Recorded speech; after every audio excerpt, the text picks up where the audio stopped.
يرسل السماء عليكم مدرارا ويمددكم بأموال وبنين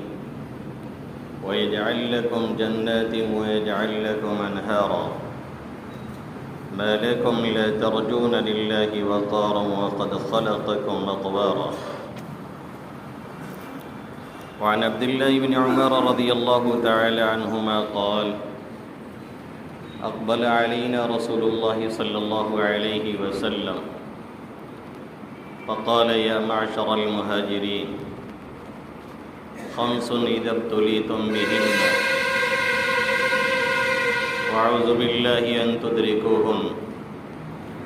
لم تظهر الفاحشة في قوم حتى يعلنوا بها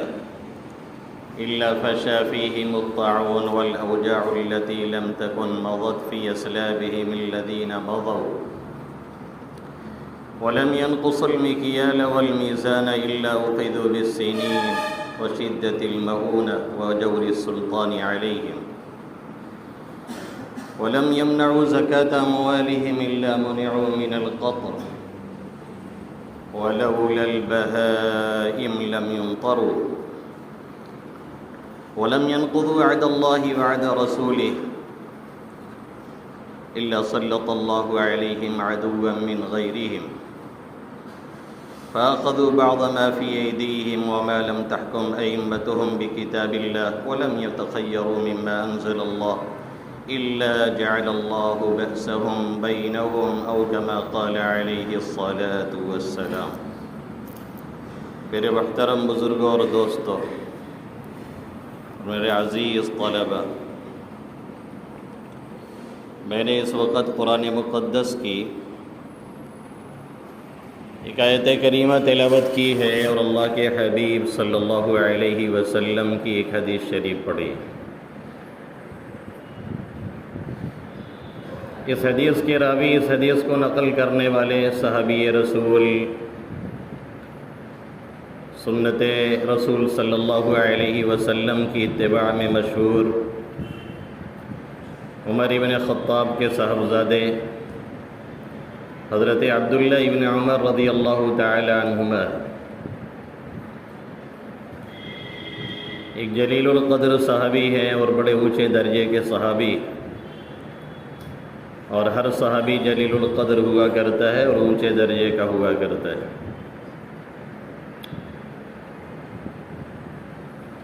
اس حدیث میں اللہ کے حبیب صلی اللہ علیہ وسلم نے ہماری بہت سی غلط کاریوں کو بیان فرمایا اور اس کے نتیجے میں پھر آنے والے وبال کو بیان فرمایا. ہر عمل کا کوئی نہ کوئی رد عمل ہوتا ہے اور ہر ایکشن کا کوئی نہ کوئی ریئیکشن ہوا کرتا ہے. یہ ایک دم طے شدہ امر ہے. بڑی مشکل یہ ہے ہمارے لیے یا آپ کے لیے کہہ لو کہ ہمیں یہ سمجھا دیا گیا ہے یا ہم یہ سمجھ بیٹھے ہیں یا جاہل صوفیوں نے ہمیں یہ سمجھایا یا بعض کٹ ملاؤں نے ہمیں یہ سمجھا دیا کہ اگر نماز روزہ اور کچھ ہم دین کا کام کریں گے تو ہمیں آخرت اس سے ملے گی، دنیا کچھ نہیں ہونے والی ہے. حالانکہ آخرت کے اعمال سے جہاں آخرت بنتی ہے وہیں ہماری اور آپ کی دنیا بھی سنورتی ہے. اور کوئی دین چھوڑ کر کے دنیا سنوار لے، پاسبل ہے ہی نہیں، ممکن ہے ہی نہیں کہیں سے کہ دین چھوڑ کر کے کوئی دنیا سنوار لے جائے. نماز، روزہ،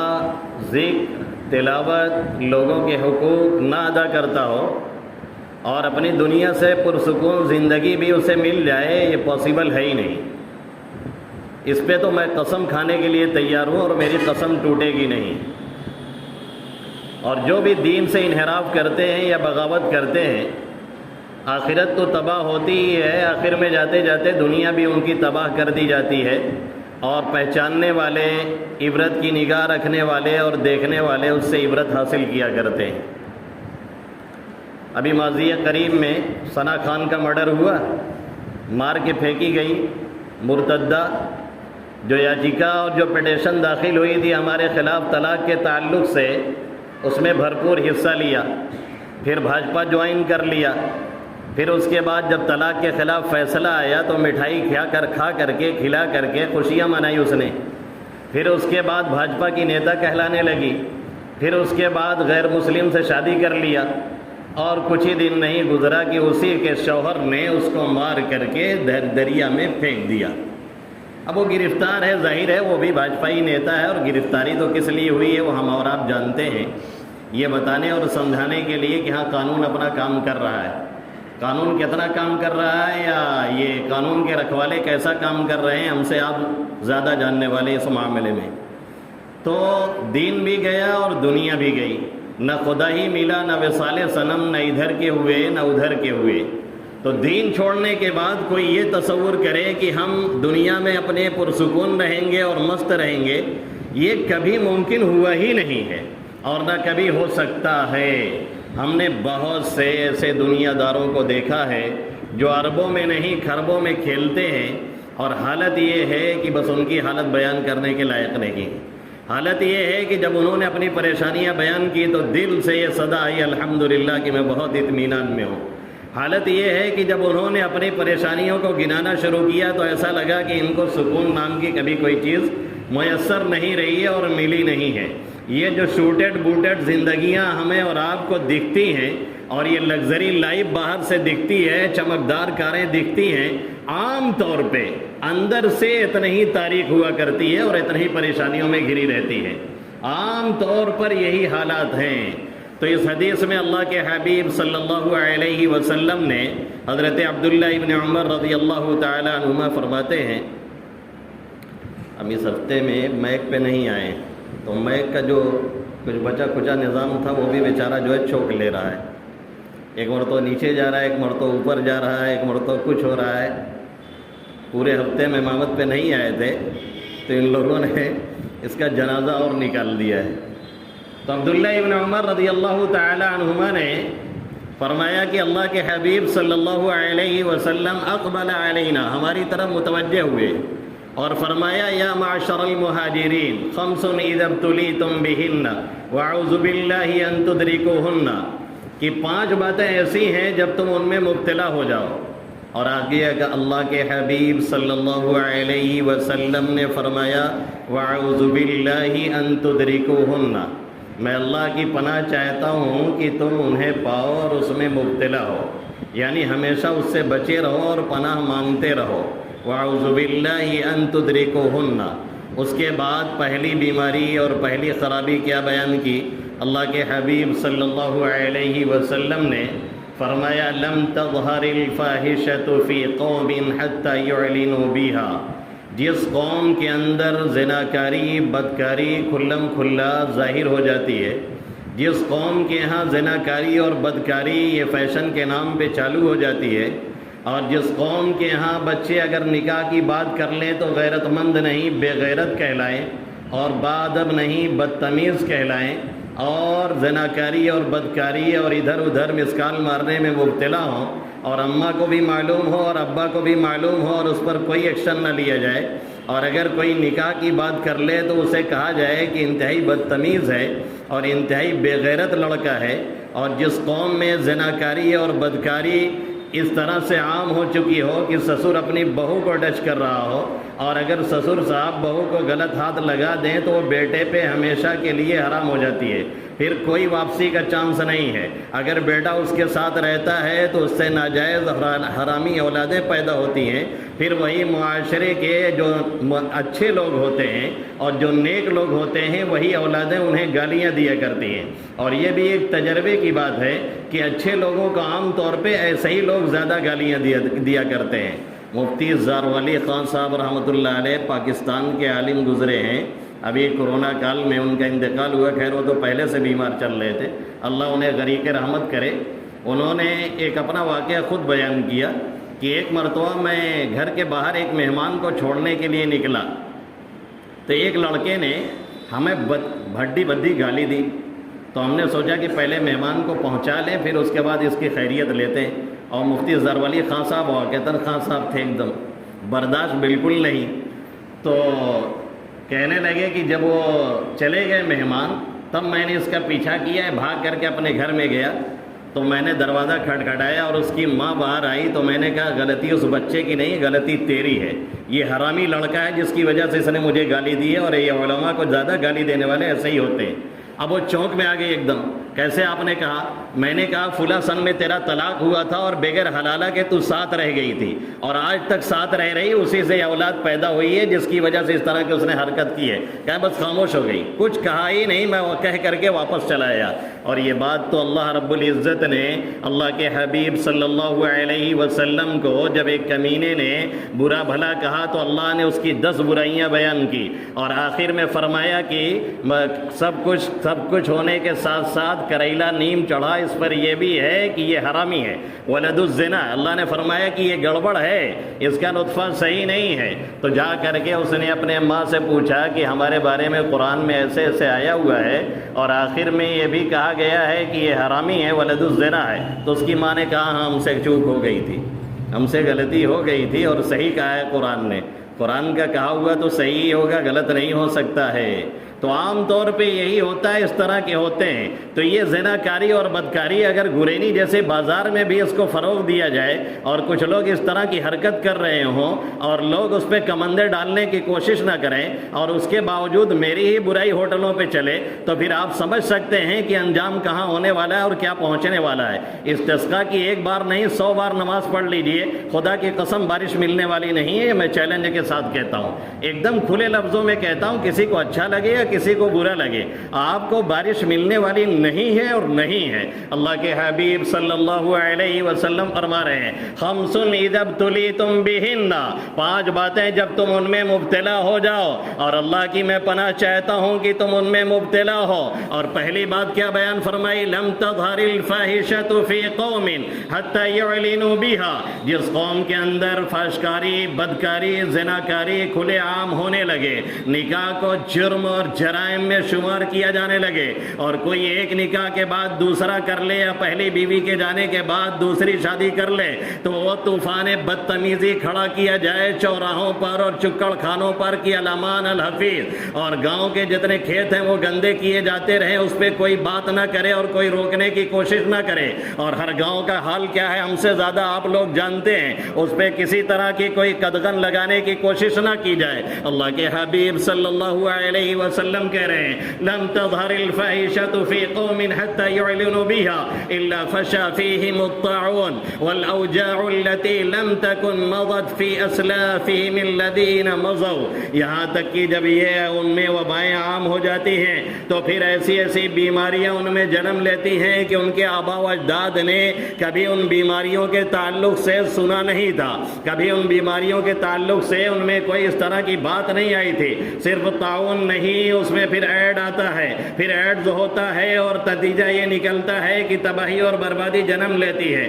پھر نتیجہ یہ نکلتا ہے کہ گھر گھر کینسر کے پیشنٹ ہوتے ہیں، پھر نتیجہ یہ نکلتا ہے کہ ایسی ایسی بیماریاں جنم لیتی ہیں کہ ڈاکٹر حضرات خود حیران رہ جاتے ہیں کہ اس کے لیے کون سی دوا تجویز کی جائے اور کون سی دوا دی جائے۔ الا فشا فیہم الطاعون والاوجاع التي لم تكن مضت في اسلافهم الذين مضوا، اللہ کے حبیب صلی اللہ علیہ وسلم نے دوسرے نمبر پہ فرمایا وَلَمْ يَنْقُصُ الْمِكْيَالَ وَالْمِيزَانَ، اور جو قوم ناپ تول میں کمی کرتی ہے اور ناپ تول پورا نہیں کرتی ہے، اور جیسا کہ ہم اور آپ کر رہے ہیں، اور یہ ناپ تول میں کمی صرف ڈنڈی چلانا نہیں ہے، یہ ناپ تول میں کمی صرف یہ ترازو بھاجنا نہیں ہے، یہ ناپ تول میں کمی بہت سی جگہوں پہ ہوتی ہے۔ وَطْبَاءٌ وَتَطْفِيفٌ فِي كُلِّ شَيْءٍ، حضرت عمر فاروق کا فرمان ہے کہ ایک مرتبہ ایک صحابی نے یا ایک شخص نے نماز میں کچھ غفلت کی اور ٹھیک سے نماز ادا نہیں کی،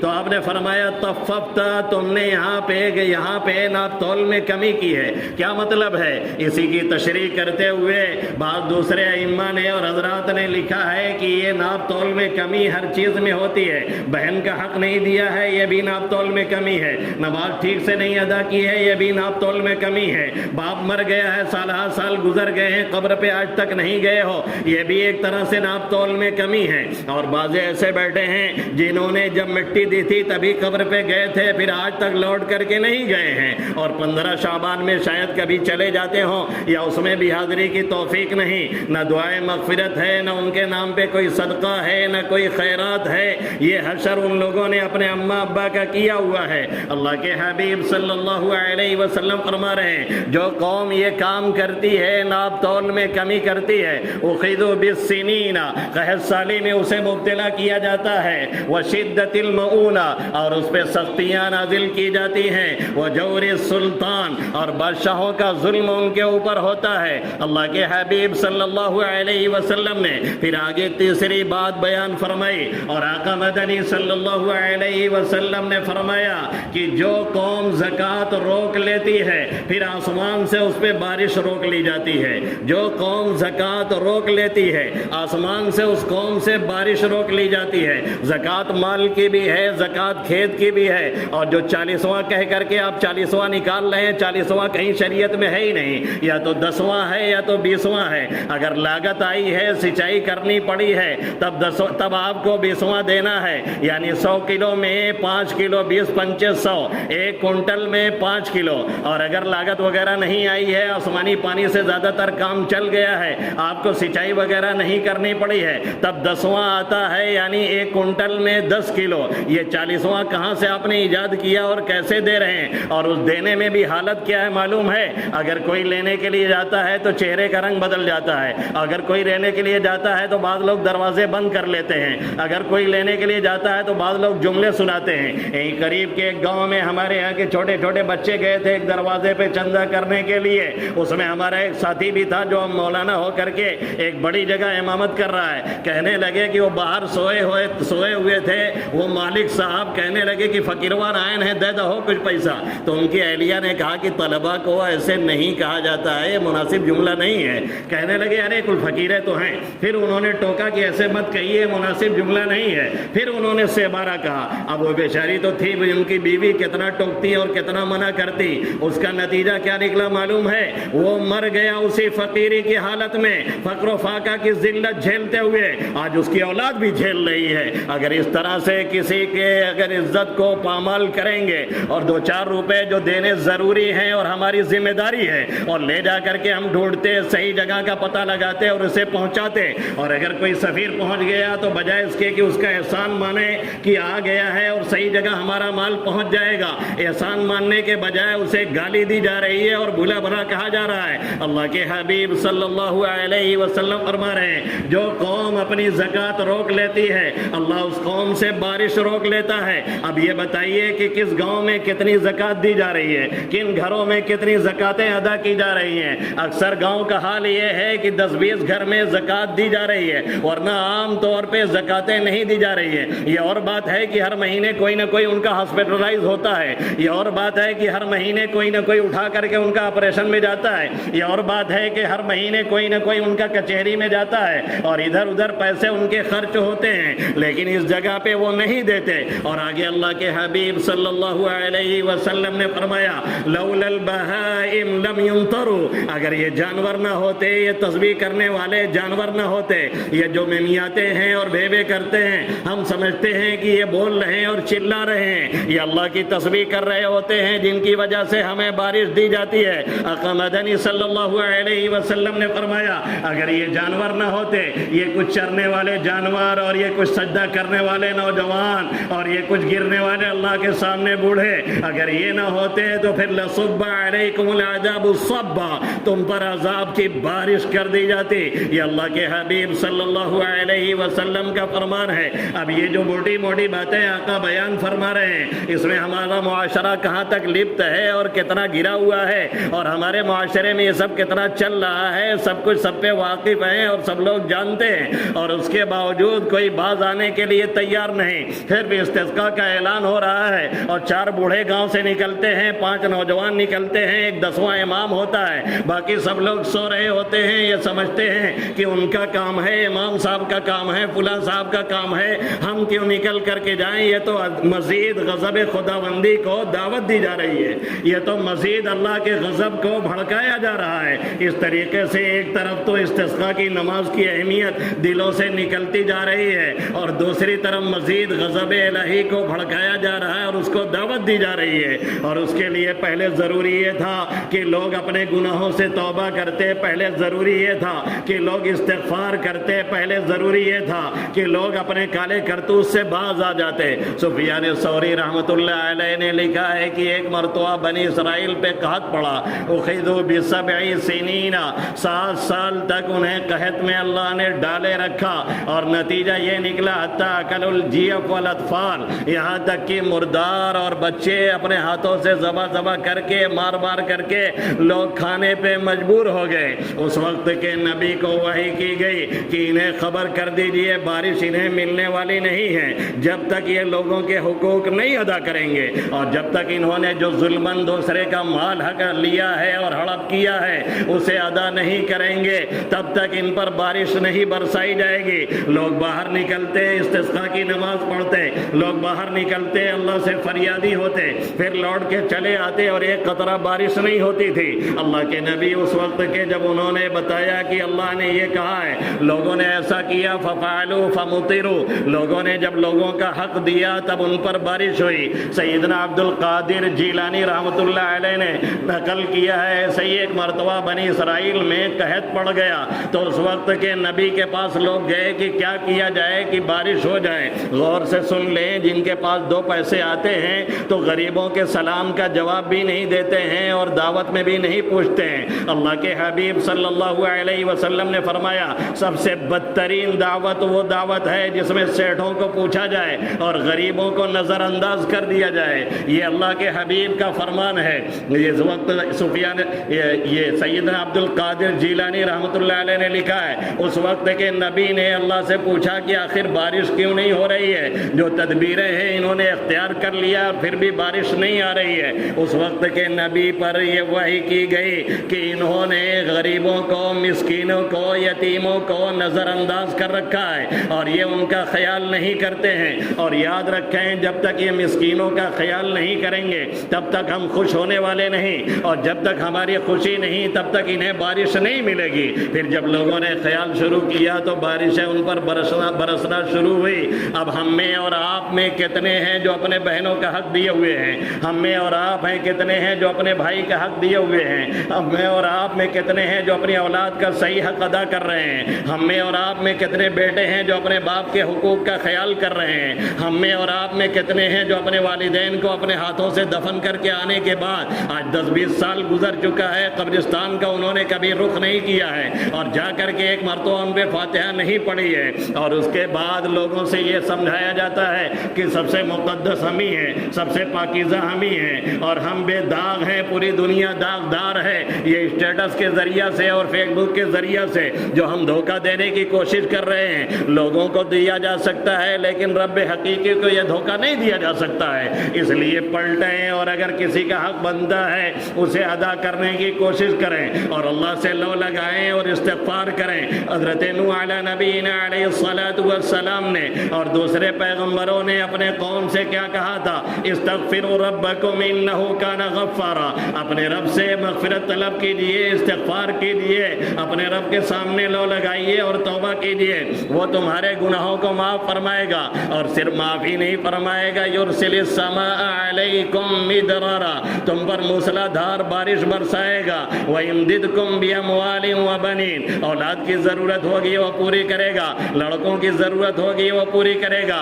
جس کی اولاد نہیں وہ استغفار کرے، جس کی اولاد ہے اور تنگ کر رہی وہ استغفار کرے، جس کے پاس نہروں میں پانی نہیں وہ استغفار کرے، جس کے پاس بارش نہیں آ رہی وہ استغفار کرے، جس کے باغات میں پھل نہیں آ رہے وہ استغفار کرے. یہ استغفار ایک ذریعہ ہے اللہ رب العزت کی رحمت کے متوجہ کرنے کا اور بارش برسانے کا. اور دوسرا ذریعہ صدقہ ہے، وہ بخاری اور مسلم شریف کی روایت. اللہ کے حبیب صلی اللہ علیہ وسلم نے فرمایا اگلی امتوں میں ایک شخص کا واقعہ نقل کرتے ہوئے اور بیان کرتے ہوئے آقا مدنی صلی اللہ علیہ وسلم نے فرمایا بینما رجل فی فلات من الارض، اسی درمیان کی ایک شخص ایک جنگلی علاقے میں چل رہا تھا، اس سمیع صوتا فی سحابۃ، اس نے بادل سے ایک آواز سنی اور بادل سے یہ آواز آئی، اسقی حدیقۃ فلان، اے بادل چل فلاں باغ کی طرف اور جا کر کے اس کے باغ کو، اس کے کھیت کو سیراب کر اور چل کر کے پانی برسا اور جا کر کے برس اس کے علاقے میں، اور پھر وہاں سے اس کو پانی پہنچے تاکہ وہ کھیت والا اپنی کھیتی کی سینچائی کر لے اور اس کے کھیت میں کھیتی ہو جائے۔ یہ آواز اس نے سنی تو بادل کا پیچھا شروع کیا۔ یہ بخاری میں بھی روایت ہے، مسلم شریف میں بھی روایت ہے، کسی شک اور شبہ کی گنجائش نہیں۔ اللہ کے حبیب صلی اللہ علیہ وسلم نے فرمایا جب اس بندے نے یہ آواز سنی تو بادل کا پیچھا شروع کیا کہ آخر یہ جا کہاں رہا ہے اور دیکھیں کون وہ نیک بندہ ہے جس کے لیے یہ بادل بھیجا جا رہا ہے اور پانی ادھر ہی بھیجا جا رہا ہے۔ جب پیچھا کر کے پہنچا تو دیکھا کہ ایک شخص اپنے کھیت میں وہ پھاوڑا اور وہ ہتھا نہیں مرتے جس سے